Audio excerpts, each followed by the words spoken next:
1,00,000 మంది శివభక్తులతో కలిసి మహారుద్రాక్ష పూజలో పాల్గొనండి. వెంటనే కాల్ చేసి మీ పేరును నమోదు చేసుకోండి.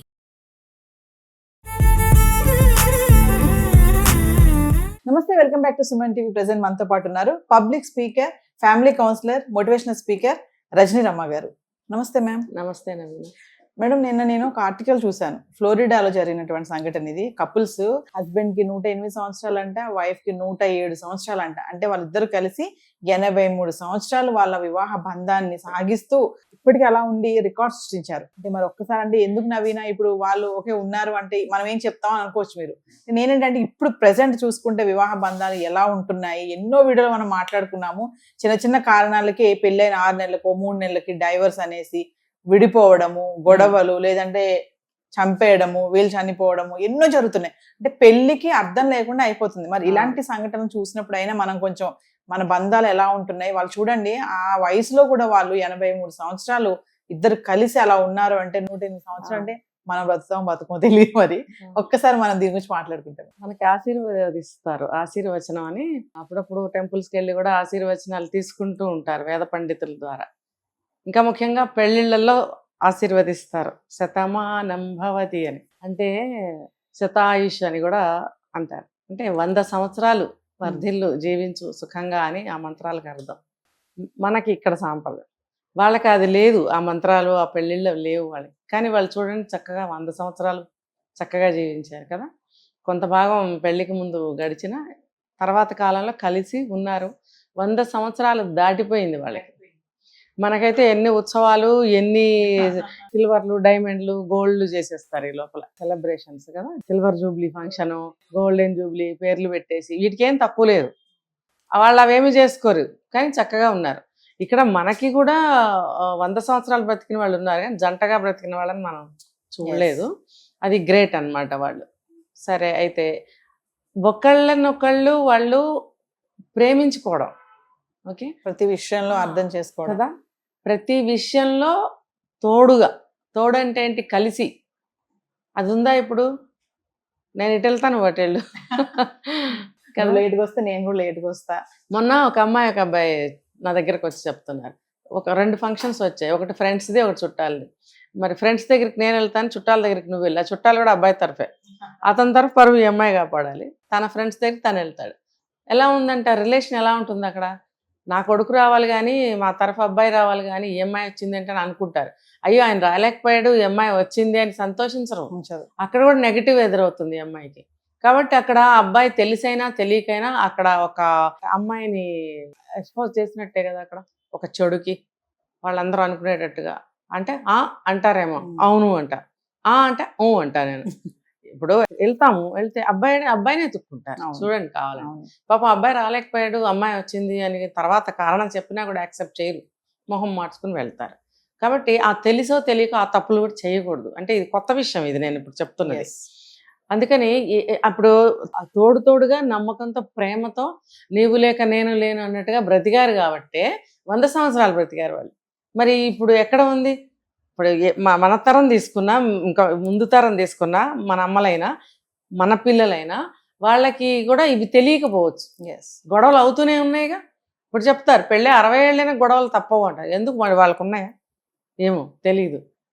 అయితే ఆరోగ్యాన్ని కాపాడుకుంటూ ఇద్దరు కలిసి ఉన్నారంటే ఏమి వచ్చినా సరే సమానంగా తీసుకుని విషయాన్ని ఇద్దరు కలిసి పరిష్కరించుకుని ఇద్దరు కలిసి ఈది ఆ కష్ట సుఖాల్లో తేలి ఒడ్డుకొచ్చి ఉన్నారు ఇప్పుడు. అది చూసి అంటే వాళ్ళని చూసి మనం నేర్చుకోవాలంటే నేర్చుకోవచ్చు, తప్పులేదు. మంచి ఎక్కడున్నా తీసుకోవచ్చు. అది చిన్నపిల్లల, పెద్దవాళ్ళ, మన దేశస్తుల, వేరే దేశస్తుల, ఇదంతా అనవసరం.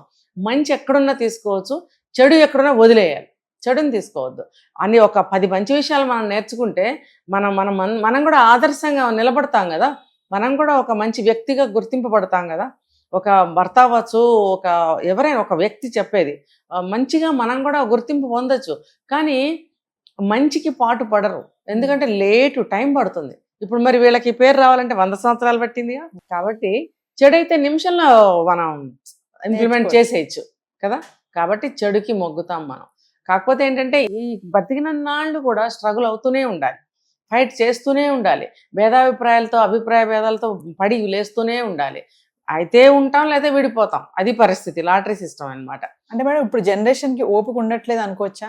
అంటే ఫ్రస్ట్రేట్ అవ్వడము, విసిగిపోవడము, నా వల్ల కాదు ఇంకా, ఎన్ని రోజులు పడాలి మాటలు, చెల్లినాడు ఏంటి వీళ్ళతో నాకు అని చెప్పి భార్య అనుకోవడం, భర్త అనుకోవడం, ఇట్లా అంటే ఓపిక అనేది తక్కువ ఉంటుంది ఈ జనరేషన్ కి అని అంటే ఫైనల్ గా ఒకటే వర్డ్, నాకు అవసరం లేదు. ఇవన్నీ కాదు, నాకేం అవసరం, నాకు అవసరం లేదు, అంతే, ఇంకంతే. ఇప్పుడు ఎవరైతే నాకేంటి, పెళ్లి చేసుకుంటే మొగుడు అయ్యావు, లేకపోతే ఎవరో, నేను అంతే, పెళ్లి చేసుకుంటే భార్యని అయ్యాను, నేనెవరో, నాకేం అవసరం నేను ఇవన్నీ పడటానికి. ఇప్పుడు మీరు అన్నారు అర్థం చేసుకోవాలా, అడ్జస్ట్ అవ్వాలా, ఓర్చుకోవాలా, ఇవన్నీ నాకేం అవసరం అంటే అవన్నీ అవసరం కాదు. ఇక్కడ ఒక ఇద్దరం కలిసి ఉండాలంటే ఒక రకంగా అవసరమే.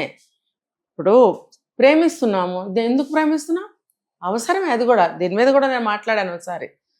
ప్రేమ ఎందుకు, నేను నవీనాన్ని ఎందుకు ఇష్టపడాలి, నాకు అవసరం, నాకు యాంకరింగ్ చేయాలి తను కదా, నవీనాకి కూడా అవసరమే నాతోటి, ఎందుకంటే నేను వచ్చి మీ క్వశ్చన్కి ఆన్సర్ కదా ఆన్సర్ చేయాలి. కాబట్టి అవసరం లేనిదే ఎవరు మంచిగా ప్రవర్తించరు. ఆ మంచి తీసుకుంటే రిలేషన్ని బట్టి, భార్యాభర్తల మధ్యన తీసుకుంటే ప్రేమ అంటాం, మన ఇద్దరి మధ్యన తీసుకుంటే ఒక ఫ్రెండ్షిప్ అంటాము, మరి అన్నదమ్ముల అక్క చెల్లెల మధ్యన అయితే అదొక రకమైన ప్రేమ, ఇలా ఉంటుంది. ఏది తీసుకున్నా, ఏ ఇద్దరి మధ్యన తీసుకున్నా అది అవసరమే. అవసరం ఉంది కాబట్టి ప్రేమిస్తాం, ప్రేమించకపోతే కుదరదు నవీనా, అక్కడ కుదరదు. నేను నీతో అస్తమాన దెబ్బలాడుతుంటే అసలు మన ఇద్దరం అక్కడ కూర్చొని మాట్లాడడం. మన ఇద్దరికి ఒక అవసరం ఉంది కాబట్టి మన ఇద్దరం సయోధ్యగా సఖ్యతగా ఉండాల్సిందే. ఒక ఆఫీసర్ దగ్గర ఎంప్లాయ్ అయినా, టీచర్ దగ్గర పిల్లాడైనా, అమ్మ నాన్నల దగ్గర పిల్లలైనా, భార్య దగ్గర భర్త అయినా, భర్త దగ్గర భార్య అయినా, ఎవరైనా సరే అవసరానికి ఇష్టపడాలి, ఇష్టపూర్వకంగా ఉండాలి, కాసేపు ప్రేమించాలి.